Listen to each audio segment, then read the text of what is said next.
Voin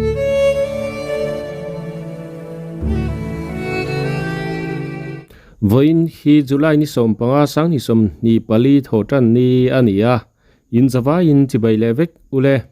scholarship le bairabi in kara ti para che sual tukin ni som panga thlasari sang ni som ni pali daruk le mini som panga vel khan scholarship le bairabi in kara ti para che suala a driver chu ti par hian bana delin dam taka chan chua ani beng farna thu don danin ti para hian a driver le handleman an chuanga che sual thu hriatani vele mitlom ngai te thok chuak ngalin police le khotlang khoi tu te po amuna an thleng harlo Mizoram Tripura Association scholarship chu recovery van nen thok chuakin recovery van mang hian kong thlanga tripar che sual chu po kan ni in tripar driver hi po chua ani a driver hi na chok na pek ngal wat nin kong puya puak chho thlena ni vele scholarship dam do in pan pui ngal ani handleman point hliama tuara ngai tu omlu tu kanilo nia hriat ani driver le handleman hi mi zo ve fe an ni an che sual chan hriat ni lo ma se lir theidang nen anin pel tur kong thlang lama lir thein lei a raina dol lo awanga kong thlang lama lum an ni rin ani tuna dur tlang thil thleng video le kan MLA za om takulal soiwunga thu soi video thirin ilo ngai thlang ole hei lấy cần in bùi thì ăn liền để ta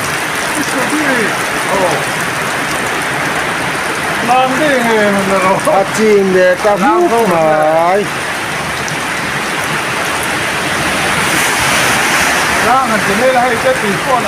ê khải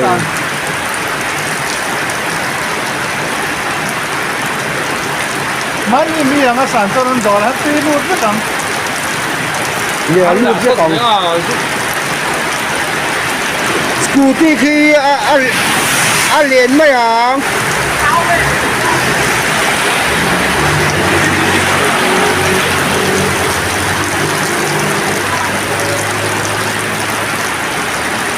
มันนี่ตัวหมอที่เฮลังคือตัวหมอคุณเอาพวกเคียนินนักกินลูกอะสกูตี้ที่ล้างมาอย่าง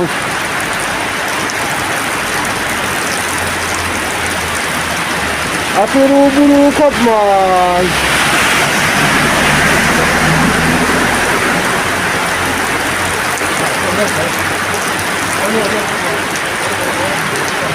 กันเบงนี่บีดที่เอ๋ขายออโต้พวกแกฟิลไม่โดนใช่ส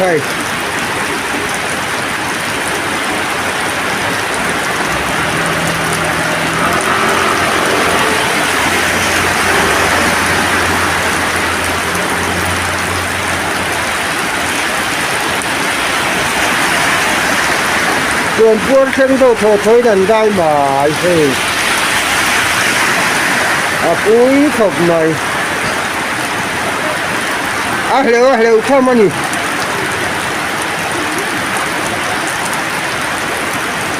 เฮ้ยพี่เบบี้จะพออันรุนเชียง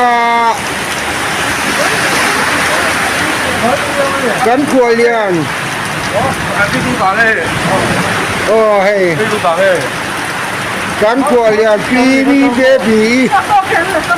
กูแล้วจนกูยาหนูปุยก็รอนเชียงเชียงจริงเห็ดเจ้าเหนียงค่ะเฮ็ดหลายปีเรียนที่รอนเอ็นดิกเลยแล้วนี่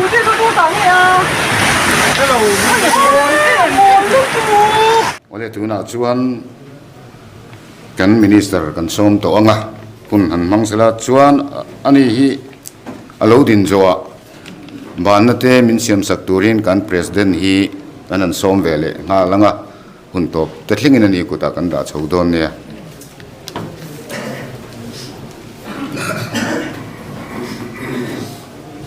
Chairman kan MP zaum tak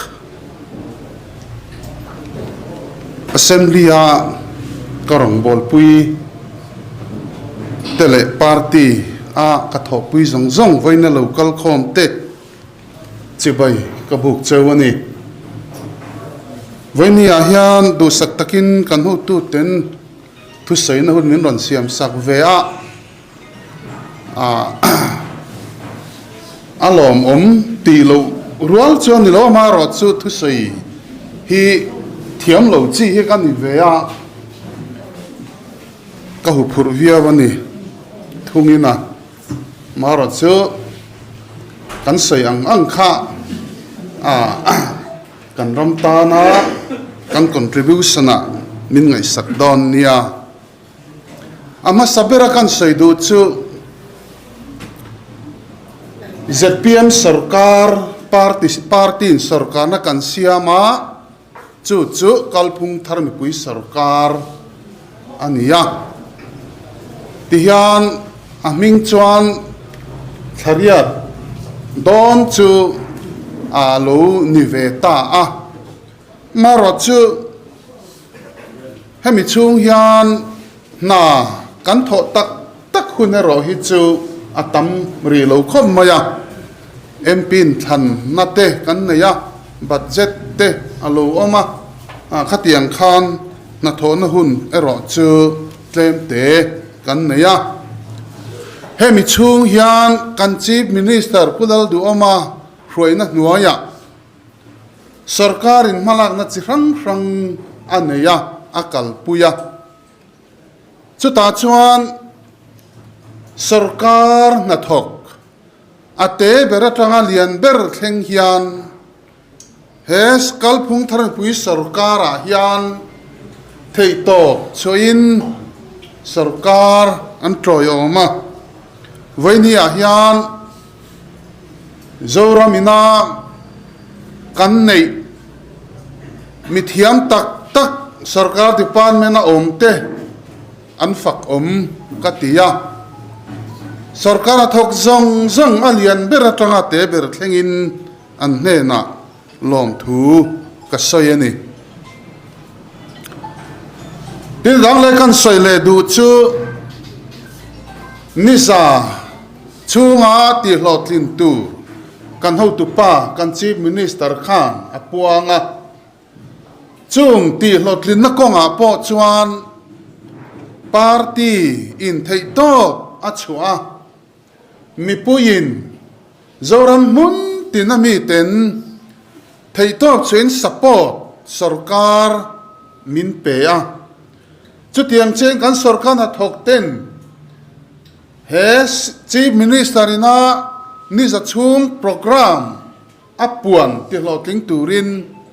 ke an pe na hun von dik thua te office kal le aban hun thua te thil chikrang tam tak a omani ni za chung program kha kan fria soinon po ngai luwang he nga hian support na that tak mai kan sarkar hian kan muwa chowang chuan along hle in ka hria voinia hian alom thu ka soimol molani tina dang le chuan kan chief minister laka hian lom thu soi hi atulin ka hria toy te in thiam lo de wa han soi tur aomin ka hria a chan chu Mizoram sarkar tha alo pian theina turte ro rel na tha nei ani theina turin angai tu na zong asenga kum som le chungin ngai tu na chi hrang nein kan ram tan ahun alo manga tuna chuan chief minister nin thasari chung thariat vel ro rel na ahan kalpui ve ta ania heta hian mitaima ani na alanga athok rim ema tin thil ti mai lo ani alan chian na chu ain zir pe ema achiar zau boka chu chuan kong tin renga kan ram le kan nam mamo hi afria ama atang hian kan ram tan thil chen fak tak tun hun reilo te chunga po hian kan muani Mizorama in rail bol na tra kan mamoa ro rail na tra kan mamoa chumi ti pui tling tura pathian tri na nen tai matak le rim taka thok theya oma a thok hi voinia hian alomom katia akai hruaina nuaya thare lo ta chungin a thlasom po la tling lowa hian thil thar tam tak kan rama hian alo om ta a heng te hi a chuanom tak zetin ka hria a voinia kan chief minister zom tak in pek na a thorim na hi faklak nin ka hria a kan chunga lom thu kan sayani ama ina a sai thrin angin mi puin ama a beise na an neya anin ngat boka chu ti puitlin hi adua ama ra chu ama mi malina ati thei pia lama pathian khongai na satak adong ni te poin angai theya alomom hle ani chu wangin voini a hian lom thu soi na kha lom ni chini angin kan nei ma sa ni tin dang le kan soi le du chu hei tun la ya kan thria a WhatsApp group te media chi rang te han thire la han enila ZPM kalpung thar pui sarkar sei sel na le sei chiat na dem na an thil ti dik lo le thalo lam soi tur om si lo khan thil tha an ti akha kan soi sela kan dem ta zo ke moti tur khopian ziak chiar tur te ngai thak tur te a omani ka ngai tu na ti hian ka ngai tu opposition party te hian politics nia an hriat ber chu rorel lai soi sel le ZPM party kan leader chief minister pudua mi mal tak po soi chiat hi ani ber mai o mangai o ti hi heng media rang atang hian ka ngai tu na hian alo oma tun din huna heng chi rang han chiari la thu bel chian dol manglo thurin tlak vak lo thu chiang manglo mangin opposition party te hian sarkar an soi sela soi chiat trim tum na ni ber hian ka nga yani chu midang mi tam tak poina an rin dan po ni in ka ring ani chu hey hetizat party pahni sarkar kan lo hron to kan mu kan hreveka politics an hriat dan le an mu dan hi alangai reng ni te hian ka hria apoi le in ka hria ani helai kan soi du zo ka chu sarkar thil ti dik lo le a thalo a fel lo lai an hria ani an soi sel ani chuan alom omani kan dong song ani kan pom thap amaro chu an soi sel ro ani chuan chu tiang thubel chian dol lo le phua cho pain soi sel lo vin in soi sel na hi ni sela rammangai na wanga heng hi kan soi sel ani phei chuan rurel lai kan dema kan soi sel ani phei chuan adam doi tura kha an ron soi tel thura kai ka lo ngai thina ma se to na chon an soi sel ngora sarkar hi ma se chu tiang chon a thazok lo mo hei he dik lo zo he ti zong yan kalila dik zo kanga hei chu ti lo ta na thalo mo ti akha soi tur pakhat ma hi ziak poin kala chiar fu lo ani chu wang chuan soi sel ngor kha tunlai opposition party tena an thil tum politics nia an hriat hi ani ber mai o mange ti kha ka ngai tu na o mani chuwang chuan voinia hian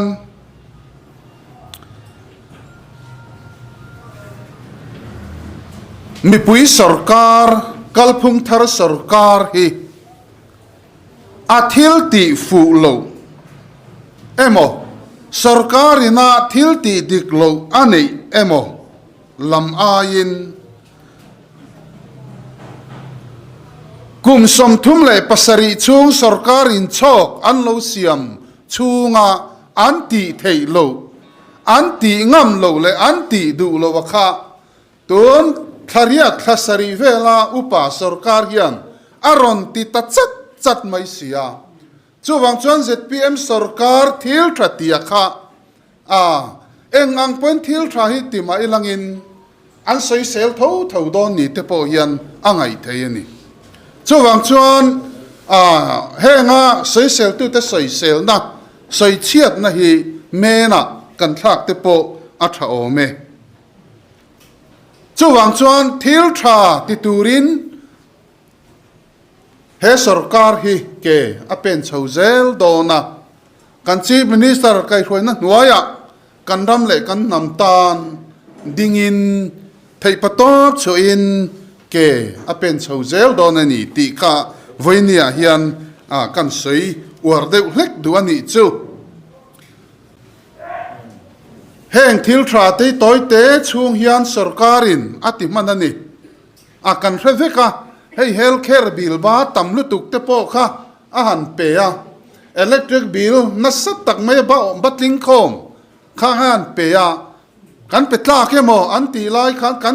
khan badang alo lo ma chung te po chu thei angin pek tlak zelania ten sarkar thok te hlo po ni som panga nulama pek le thatira pek in ang ti khania ma se ZPM sarkar thar chuan thatir lama pension hlo tenen an pe tin chu ba ka pension la chin fel lo tam tak te po aron ching fel chho ta zela tin kum som ni chuang nang het lo thok sarkara nge beise ya chutiang anga beise na ne na sarkara rim taka lo thok te din mun choi kang turin CSS nuai niamo state nuai PE le contract ana thok te da nge na turte sarkarin an siaman pas ta chutiang chuan soi tur tam tak om thil tha he sarkarina ati hi soi sel hrim tum na soi sel du te tan chuan ti hian an soi sel bor chuan ni maya ma se khati hun chung zong an ti du lo an ti thei lo le an ti ngam lo te ani tlang pui ani chuwang chuan ZPM sarkar hi chuan thil thratia hi top san don lova thil thra ti turin ke apen chhozel don ani ti kha kan soi ani ti chuan thil dang kan soi le du chu malang na tur tam taka oma hei party ang te po hian sarkar thara be sei te po kan nei lian viawa chung kan be sei zinga chuan contract na te po chu lo tel ve mial mai theya ma se tun din huna chuan leiba nen kan oma kan sarkar hi kan laol ai vak lo ani tiro khachu kan sei lang tel ram duwa MNF sarkar khan an budget nu nung bera khan leiba vaibel che sing khat sang thum zanga somriat pali point pariat bial kha nut an phartela ti chuang khati la kan budget pum puya kha vaibel che sing khat sang li zani pakwa point pakwa pali ania khata tanga chut khan MNF sarkar na budget a pharnu nung bera leiba ting khom kha budget pum puya trangin za somkwa panga point paruk percent atling ani tichuan ZPM in sarkar na aron siam ta sarkar lo in thla khan leiba kha boduak thei chuang si lova chu leiba phurrit nen chuan tuna hian sarkar thar hian ram rural na akal puya mason na ra bithar aron tuk chota ania helaya hian bat zeta tun bat zet nun hum bera phar ani ang khan leiba phurit pui nen sarkar a ommek bok nen puk lo thei lo din muna kan dinga kan puk chun zom lo thei lo wa hei hi puk chun zom zel po alangai don ani ama ro chu voinia hian kan soi du chu ulal du ama kai hroi sarkar hi chuan poisa hi alo puk ani po in aman na tur dik taka amang zel don po pe ne mo enge mo tia vati emo kha atum velo amana tur mun dik taka amanga chu chuan na tho tur dik takin na athok don ani chu voi ne hian mi puiten kan khriat chian a thla in ka khia a tin enge ni PD RDF antia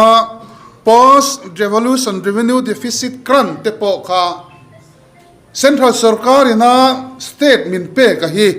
kum telin ahyam atlem tel ani MNF sarkar ina budget an phar sang ni somni pathum khamin nung bera khan PDRDF kantia hi vaibel che sang khazali somsari pali ania tichuan kumina kan chief minister finance minister ina budget a phara khan chen vaibel che sang khat somsari pakwa a atlatla to ani ten nakum sang ni somni panga somni paruka phei chuan vaibel che zanga somriat paruk chau heta tang hian kan mu to don ani hei kan hriat chian a tha khop mai chu tiang chu ania wangin kalphum thar mi pui sarkar hian thei patop chuin poisa anei ang te hi revenue thok chuak zonga mang turin ruang manna akal pui chho zela entirna na NLUPia vaibel cha sang thum chuang lo le turom mia lo na ral thak SCDP atun a po khan chu tiang tho chu lo le tur om mia lovin aral thak ani au yo me mani ma se kal phung thar mi pui sarkara chuan kan sum nei te hi dik takaman ani anga kan poisa kan man na te hian nakina tho chua revenue nei turin tuna hian ruaman na kalpui ni in ke pen so mek zelania chuwang chuan kan rama ro rel na tha alo oma mi puin masom na dika ma kan son zel theina turin zorama mi puite mitin te support na voinia hian kadil ngal bok ani hei sarkar na lak thar tur te po thariat vel upa hian arwa man tam em kan hrevek ani heng hi kum som thum le pasari sarkar in cho kan neya khan hi tiang hi om po hi kalak re manglo ma se thasari thariat vel upa chuan sarkar te rang lak tur po tam tak alo omani chutiang chu hei tun nai vai te a po hian ani ten ramle namhum halna thua po nasa takin ken pe na Myanmar atanga ral tlante ngai sak ma ten Bangladesh atanga sahim na zonga lo lut te po kanchi ministerin central ma hruai tu te dorin huai sen takin ma ala tuna phei chuan Mizoram chunga lakir laklu anni tahialani hetiang hian manasa takin sarkar hian ala chuwang chuan voinia hian heng te hi hria in thei patop chua kan ramtana sarkar malak na hian dinga support peturin zoram mi puite atharin kan nge na ni tina dang le kan soi le du chu ka thipan me na tlem te han lu ka duwa hei led kum sang ha zakwa somnga pathum village council act le rules kha kan man alania a hlui hle to a hei hi amen turin tuna hian ruam man na kan kalpuya kan bei to a visin than huna chuan dan thar manga dan thar nuaya in than pui thei kan bei seya tun thathara hian consultation meeting te po kan nei le don ani chu LADB ka hian kan soi duwa tin mi ba ka hian kan soi du chu 15 finance commission le RGSS scheme hi LAD nuaya ania ti chuan 15 finance commission bi ki chu VC te account na alut ngal zelani helaya po hian sarkar kalta khan sang ni somni pakhat po kha 15 finance commission grant po kha chin fel lo alo lania sarkar in thak thleng nuwa hian chin fel chho ania fel chho zela hei tu na phei chon an account na hian ni ko chhum tein central atanga khang local kha transfer ani zel to ani poisa hi dik takin kaltir tum ani chho zel ani ti chuan enge ni this house kan ti te po kan ma mo tang le a hei po hi kumin chung hian enge mo chen hi chu kan sak thei kan in be se ya kum thara phei chon this house la nei lo te hi a theyang anga asak kalpui kan be se ya tuna hian be se na sang tak nein kan ani tin ehani art and culture lama po hian toite han soi kan du chu hei malak na chi hrang tam taka oma culture ministry nuaya thil kan mamo chi hrang community development thil te tuna hian kan boi puya kan be sei chhomek zela kan hriat angkhan kum danga sarkar hei chen kan front to la ngai lo chapchar kut po budgeta kan nei chho to ma taka babjar ta chapchar kut te po kan boi pui thei to don ani tin tu na hian na thar hi sarkara kandila post sompali group d tenen min ron pe ti chuan chung te po chu kan la don kan la chho don ani khang te kha toy ten kan soi du tin veti bi ka hian sa kan in to del lova ar tu e po kan in to del lova he ngai in to del tur chuan ramcho atanga bulkan tan ngai ani chu wang chuan kumina mathar la kania thenzol kan huna son trin somsari le pani azau vai kumina mathar kan la mania po khan ka wa fea lomom khop maya chutiang chon mathar lak chhozel tum ania ti chuan vai mim hi indiaram state dang atangin kan la kezia somni pali in Burma tangin kezia somni pali in kan lei bokani chuwang chuan ran choin to del turin vai mim bekang tam tak kan ram hian kan thar theya chumi chu thar turin ruam manna kalpuya ni pilot project te kan siama enga ni han soimoi lo ani em long chumo hei kasum sengin Bihar bekangte Gujarat bekangte kan cha chua ka tuna hian Mizoram khotlanga chimlama Mizoram lailia marlama khotsaka kan ngam tlak chum kwa te hne na sarkar poisa chen khatma tel lova a pilot project kha kalpuya nia bekang chu asizon lo tlaya tun thla hian hai an tu fel deuvel or chawani chu kan rama alo tha thayani chuan kum thara chuan nasataka malak tum ania chutiang chon vai mim po district pani kan thanga Champhai district le Saitwal district chulaya chuan pilot project tu na hian kan kalpuyani chu mi pilot project kan kalpui dan na chu a bekang le avai mi makhat te ching mol top lovin vai mim kan chinga vai mim kara bekang chu wang chuan kha thoma khan thai ran chota na kan mamo thil chini man tak thar chuat theina kha a om kan be seya chu kumina hian en chin na kan kalpui ani ti te kha kan tar lang du'a ti chuan ran vul tu te